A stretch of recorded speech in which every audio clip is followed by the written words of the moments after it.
जो अरेंजमेंट्स हैं देश भर में, उसमें 3 लेवल के वॉर रूम्स बनाए गए हैं। एक वॉर रूम ऑपरेशनल होता है डिवीजन लेवल पे, दूसरा ज़ोनल लेवल पे और तीसरा रेलवे बोर्ड के लेवल पे। रेलवे बोर्ड के लेवल पे डिवीजन और ज़ोन का फील्ड भी यहाँ पर आता है। साथ ही साथ हर बड़े स्टेशन पे एक मिनी कंट्रोल रूम भी बनाया गया। इस पूरी व्यवस्था से देश भर में हर स्टेशन की क्या पोजीशन है, कहाँ पे एक्स्ट्रा गाड़ियाँ चाहिए, किस तरह की प्रॉब्लम्स आ रही, वो एक कोऑर्डिनेटेड वे में चल पा रहा है। फॉर एग्जांपल, जैसे उधना में सडनली 18 तारीख को जितनी एक्सपेक्टेशन थी उससे ज़्यादा लोग आए पैसेंजर, तो करीब 7-8 घंटे के अंदर अंदर बाकी सब एरियाज से जहाँ पर स्पेशल ट्रेन को पार्क करके रखा हुआ था, स्टेबल करके रखा गया था, उनको उतना की तरफ मूव कराया। मान लो रतलाम से मूव कराया, कुछ कुछ को मुंबई में मुंबई एरिया में पालघर से मूव कराया, तो उनको मूव करा के उतना पे ला सके और विद इन 7-8 आवर्स में करीब करीब सभी को पैसेंजर्स को मूव करा सके। जैसे न्यू दिल्ली में तो चलो अरेंजमेंट काफ़ी स्ट्रांग था। जैसे अम्बाला में अचानक एक सडन सर्ज आया, तो तुरंत जलंधर से और बाकी जगह से दूसरी जगह से एक्स्ट्रा मूवमेंट करवा पाए। ये सब पॉसिबल हो पाया वॉर रूम की वजह से। जैसे आप यहाँ पे अगर अभी देखें तो ये न्यू दिल्ली स्टेशन का पूरा एक रूम एरिया है।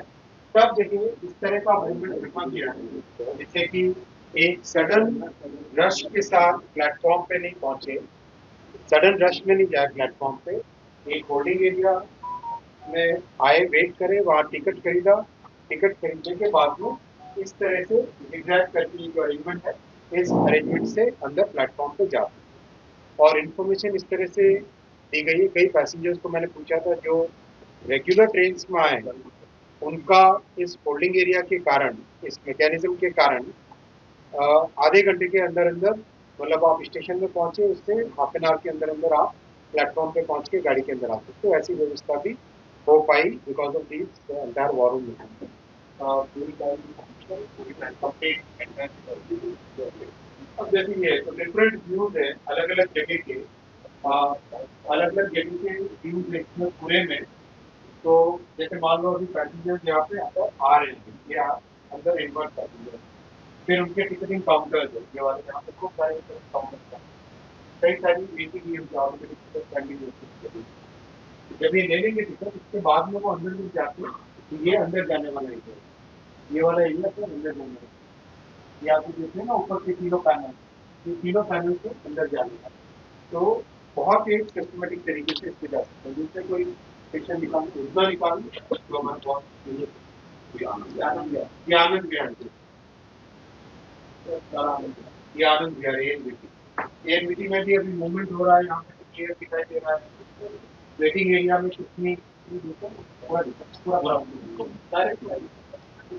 वेटिंग एरिया में कितने, जैसे वेटिंग एरिया, ये पंडाल मंदिर है, तो इसके अंदर अभी कितने लोग बैठे हैं पता चल जाता है। तो अगर यहाँ पे ज्यादा रश दिखाई देता है तो तुरंत फिर गाड़ियां वहाँ पे एक्स्ट्रा डिप्लॉय करना, जैसे करीब 10,700 गाड़ियां तो रिजर्व गाड़ियों के हिसाब से इनको रखा गया था, और करीब 3,000 के आसपास गाड़ियां ऐसी जो अनरिजर्व सडन सर्च के लिए ये प्लानिंग थी इस बार। तो 10,700 जो कि पहले से नोटिफाइड IRCTC के वेबसाइट पे पहले से नोटिफाइड है, जिनमें टिकट रिजर्व करके आप पहले से ले सकते हो। और जो सडन सर्ज आती है उसके लिए अबाउट 3,000 ट्रेन का प्रोविजन रखा गया है। तो करीब करीब 12,000, मतलब ओवरऑल 13,000 की तरफ ये नंबर जा रहा है।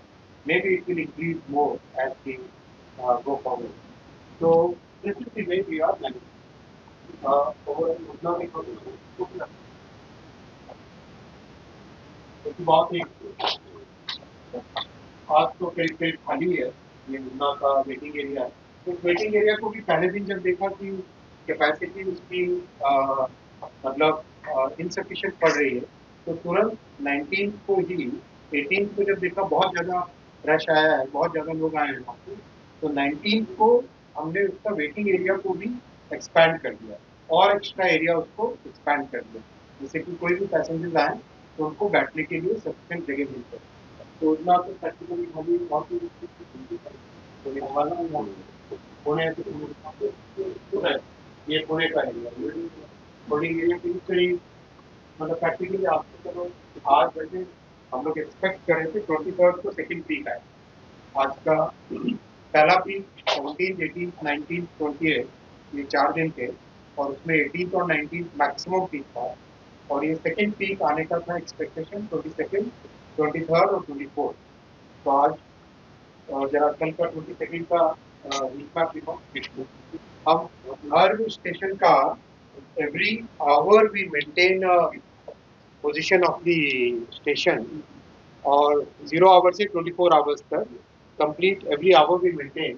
जैसे कल का 22 तारीख का हिस्सा तो एक्सेप्ट न्यू दिल्ली स्टेशन में दिन के 12 बजे और 13 बजे यानी 1 बजे केवल ये 2 आवर्स में क्राउड था, बाकी सब जगह नॉर्मल मूव। ये कंप्लीट जैसे मान लो कोई भी स्टेशन ले लो, मान लो पूरे स्टेशन तो राइट फ्रॉम 0 to 24 ये complete normal move, complete normal crowd जितना नॉर्मल एक स्टेशन पे होता है उतना ही। ओवर क्राउडेड के लिए येलो है और ओवर क्राउडेड के लिए रेड इसका लगेगा। तो पूरे दिन भर का और ये 35 स्टेशन ऐसे हैं जिनको कंटिन्यूसली मॉनिटर किया जाए 35 स्टेशन पे, ताकि एकदम क्लियर पता रहे, एक विजुअल में सब एकदम सामने आ जाता है कि कौन से स्टेशन पे जाना पड़ता है। आज का देखो आज 23rd का सारे स्टेशन पे 11 आवर्स तक नॉर्मल, अप टू 11 आवर्स सारा नॉर्मल है। ऑल दी 25 स्टेशन एक्सपेक्ट कर रहे हैं आज आफ्टरनून में यहाँ पे कई स्टेशन में क्राउड आएगा, एक्स्ट्रा पैसेंजर्स आएंगे। एक हम कंट्रोल चार्ट की बुक करते हैं, ये तो कहीं डिसाइड करते हैं